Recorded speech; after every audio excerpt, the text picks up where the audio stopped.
Hello, I'm Bill Gates, Chairman of Microsoft. In this video, you're going to see the future. Who is Bill Gates? A software developer? A businessman? A philanthropist? A global health expert? This question, once merely academic, is becoming a very real question for those who are beginning to realize that Gates' unimaginable wealth has been used to gain control over every corner of the fields of public health, medical research, and vaccine development. And now that we are presented with the very problem that Gates has been talking about for years, we will soon find that this software developer with no medical training is going to leverage that wealth into control over the fates of billions of people.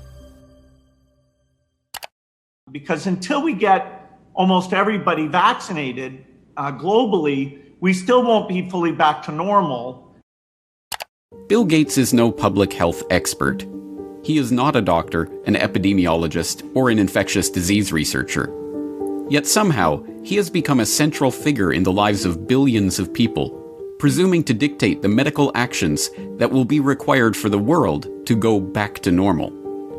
The transformation of Bill Gates from computer kingpin to global health czar is as remarkable as it is instructive, and it tells us a great deal about where we are heading as the world plunges into a crisis, the likes of which we have not seen before. This is the story of how Bill Gates monopolized global health. You're tuned into the Corbett Report. Until his reinvention as a philanthropist in the past decade, this is what many people thought of when they thought of Bill Gates.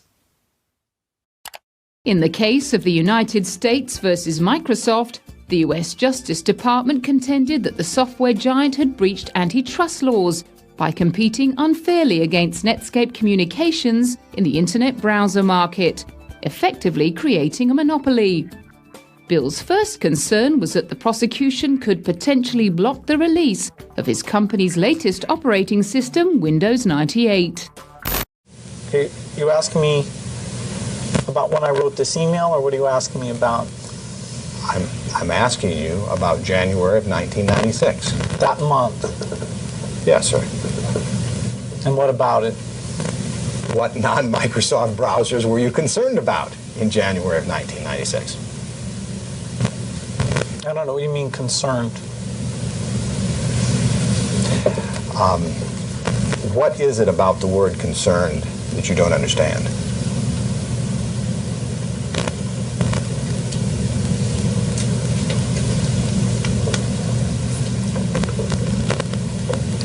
I'm not sure what you mean by it. We're going to be working together on Microsoft Office, on Internet Explorer, on Java, and I think that it's going to lead to a very healthy relationship. So it's a package announcement today. We're very, very happy about it. We're very, very excited about it. And I happen to have a special guest with me today via satellite downlink. And if we could get him up on the stage right now.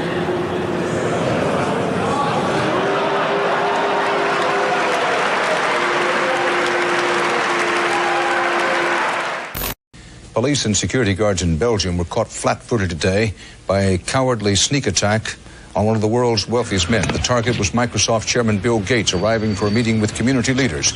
Watch what happens when a team of hitmen meet him first with a pie in the face.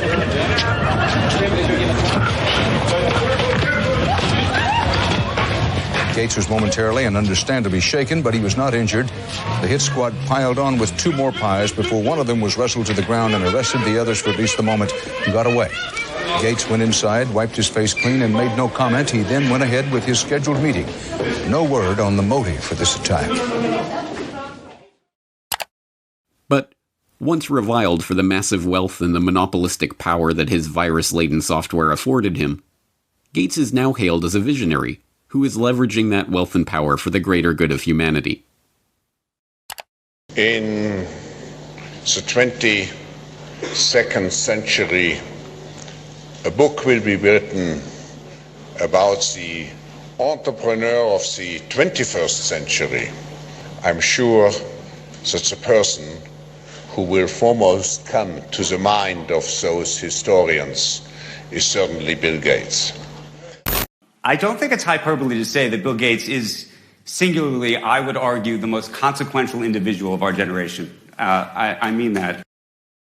Our next guest is one of the richest and most generous men in the world. Please welcome Bill Gates. At a time when everyone is looking to understand the scope of the pandemic and how to minimize the threat, one of the best informed voices is that of businessman and philanthropist Bill Gates. The process by which this reinvention of Gates's public image took place is not mysterious. It's the same process by which every billionaire has revived their public image since John D. Rockefeller hired Ivy Ledbetter Lee to transform him from the head of the Standard Oil Hydra into the kind old man handing out dimes to strangers. Don't you give a dime, Mr. Rockefeller? Go ahead. Give her a dime. Thank you, sir. Thank you very much. I consider myself... Thank you for the ride. I consider myself more than amply paid. Bless you, bless you, bless you. More to the point, John D. Rockefeller knew that to gain the adoration of the public, he had to appear to give them what they want. Money. He devoted hundreds of millions of dollars of his vast oil monopoly fortune to establishing institutions that, he claimed, were for the public good. The General Education Board, the Rockefeller Institute of Medical Research, the Rockefeller Foundation. Similarly, Bill Gates has spent much of the past 2 decades transforming himself from software magnate into a benefactor of humanity through his own Bill and Melinda Gates Foundation. In fact, Gates has surpassed Rockefeller's legacy with the Bill and Melinda Gates Foundation, long having eclipsed the Rockefeller Foundation as the largest private foundation in the world, with $46.8 billion of assets on its books that it wields in its stated program areas of global health and development, global growth, and global policy advocacy. And, like Rockefeller, Gates's transformation has been helped along by a well-funded public relations campaign. Gone are the theatrical tricks of the PR pioneers.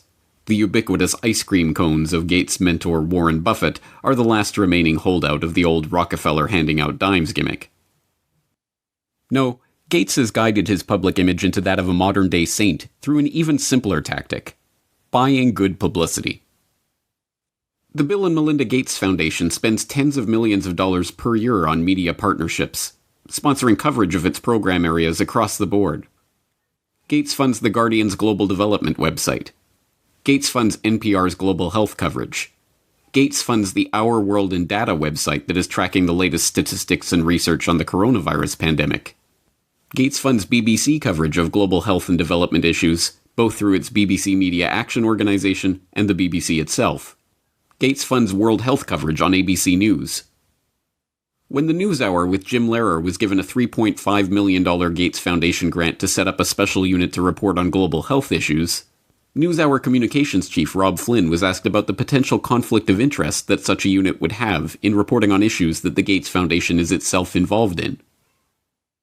In some regards, I guess you might say that there are not a heck of a lot of things you could touch in global health these days that would not have some kind of Gates tentacle, Flynn responded.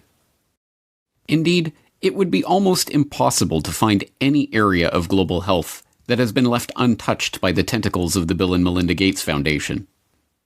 It was Gates who sponsored the meeting that led to the creation of Gavi, the Vaccine Alliance, a global public-private partnership bringing together state sponsors and big pharmaceutical companies whose specific goals include the creation of healthy markets for vaccines and other immunization products.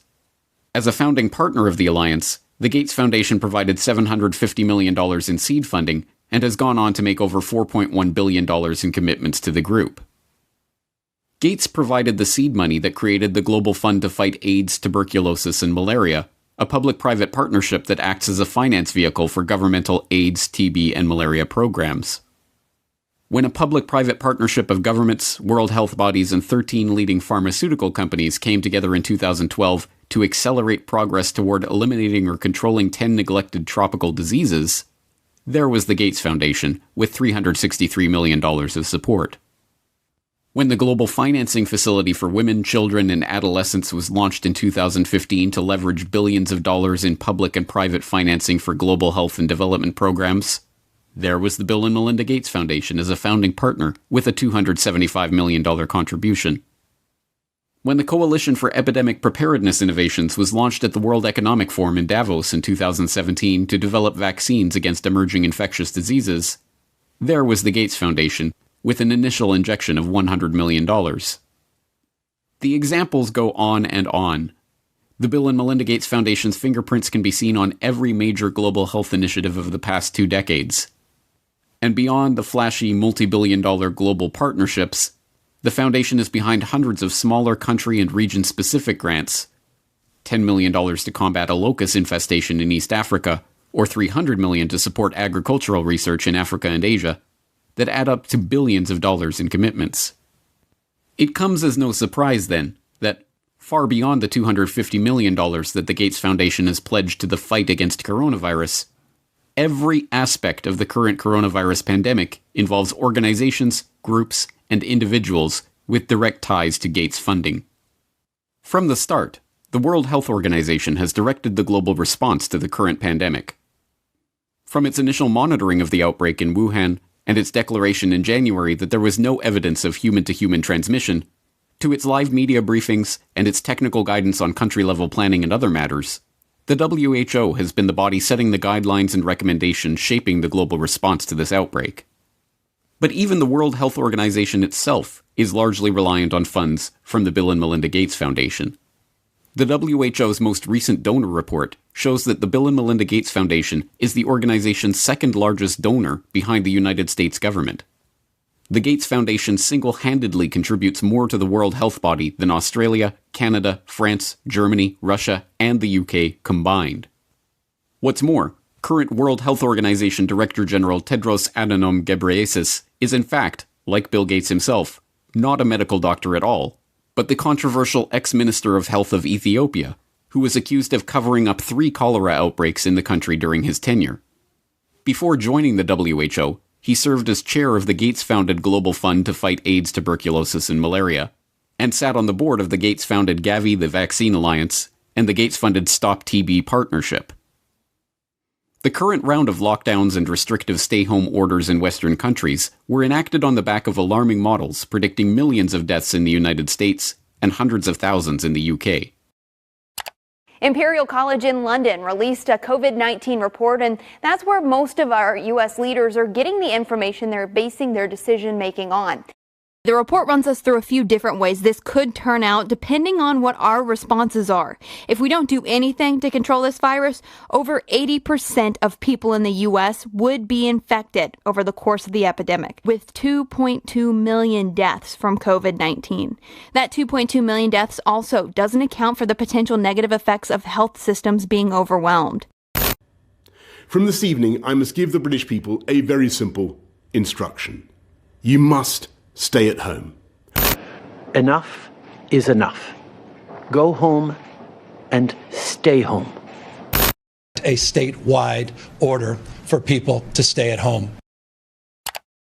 The work of 2 research groups was crucial in shaping the decisions of the UK and US governments to implement wide-ranging lockdowns, and, in turn, governments around the world. The first group, the Imperial College COVID-19 Research Team, issued a report on March 16th that predicted up to 500,000 deaths in the UK and 2.2 million deaths in the US unless strict government measures were put in place. The second group, the Institute for Health Metrics and Evaluation in Bill Gates' home state of Washington, helped provide data that corroborated the White House's initial estimates of the virus effects, estimates that have been repeatedly downgraded as the situation has progressed. Unsurprisingly, the Gates Foundation has injected substantial sums of money into both groups. This year alone, the Gates Foundation has already given $79 million to Imperial College, and in 2017, the foundation announced a $279 million investment into the IHME to expand its work collecting health data and creating models. Anthony Fauci, meanwhile, has become the face of the US government's coronavirus response, echoing Bill Gates' assertion that the country will not get back to normal until a good vaccine can be found to ensure the public's safety. If you want to get to pre-coronavirus, that might not ever happen in the sense of the fact that the threat is there, but I believe with the therapies that will be coming online and with the fact that I feel confident that over a period of time we will get a good vaccine, that we will never have to get back to where we are right back now. Beyond just their frequent collaborations and cooperation in the past, Fauci has direct ties to Gates' projects and funding. In 2010, he was appointed to the Leadership Council of the Gates-founded Decade of Vaccines project to implement a global vaccine action plan, a project to which Gates committed $10 billion of funding. And in October of last year, just as the current pandemic was beginning, the Gates Foundation announced a $100 million contribution to the National Institute of Health to help, among other programs, Fauci's National Institute of Allergy and Infectious Diseases research into HIV. Also in October of last year, the Bill and Melinda Gates Foundation partnered with the World Economic Forum and the Johns Hopkins Center for Health Security to stage Event 201, a tabletop exercise gauging the economic and societal impact of a globally spreading coronavirus pandemic. It began in healthy-looking pigs, months, perhaps years ago. A new coronavirus.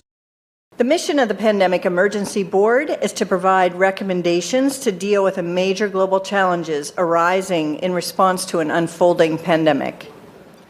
The board is comprised of highly experienced leaders from business, public health, and civil society. We're at the start of what's looking like it will be a severe pandemic. And there are problems emerging that can only be solved by global business and governments working together.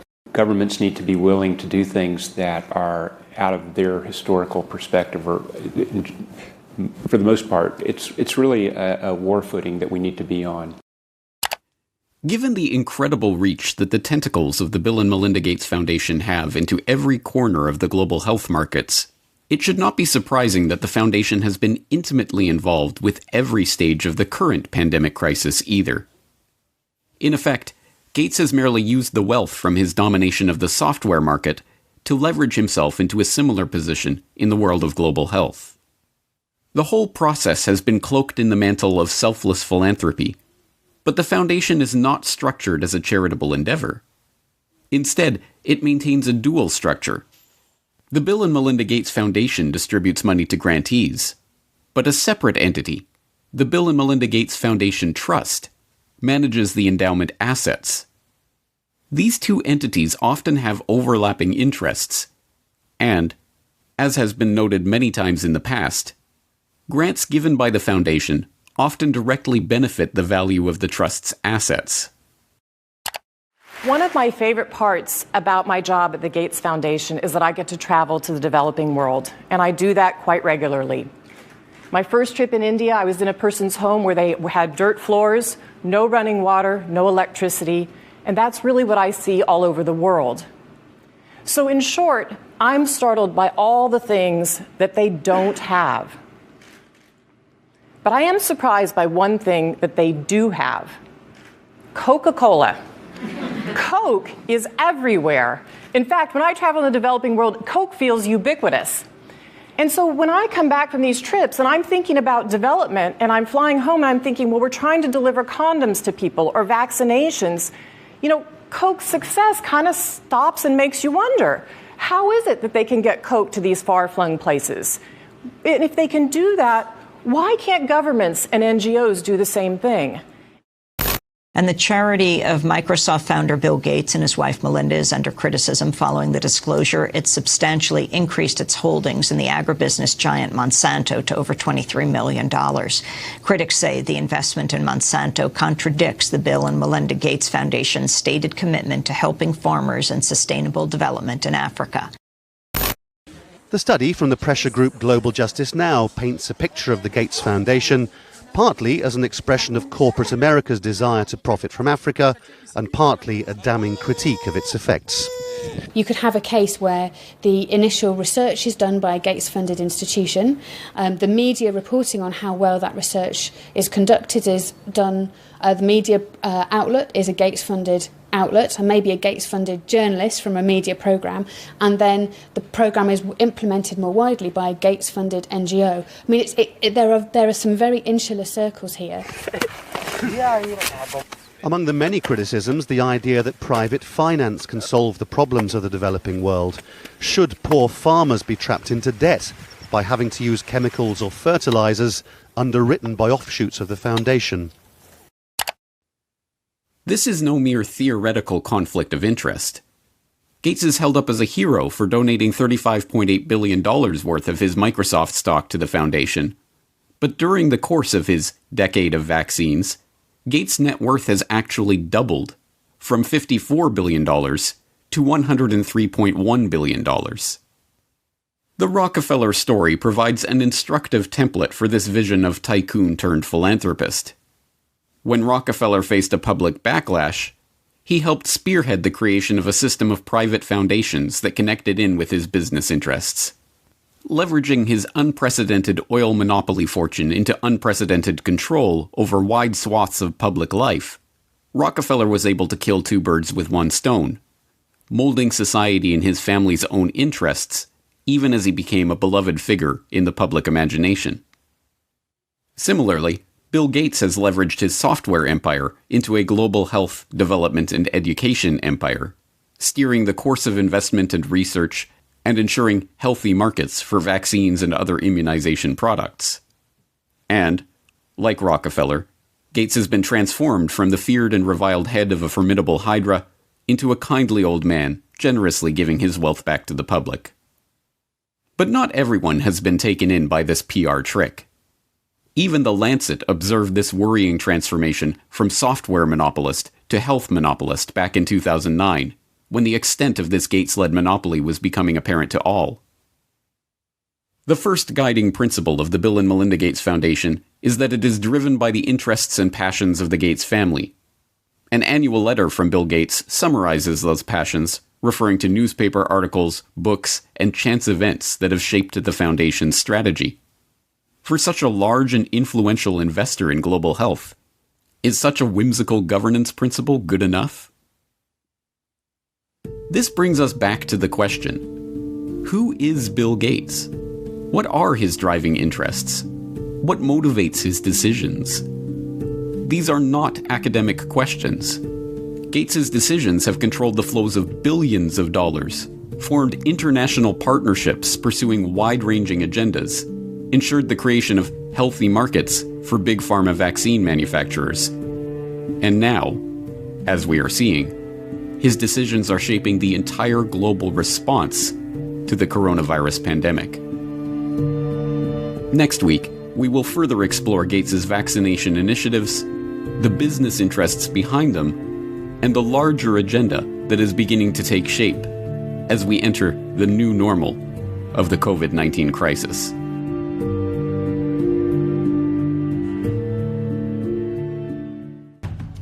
Next week on the Corbett Report. And then the final solution, which is a year to 2 years off, is the vaccine.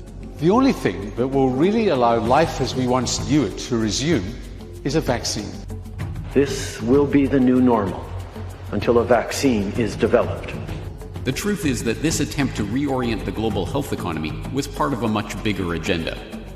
But when we started developing coronavirus vaccines, we noticed in laboratory animals that they started to show some of the same immune pathology.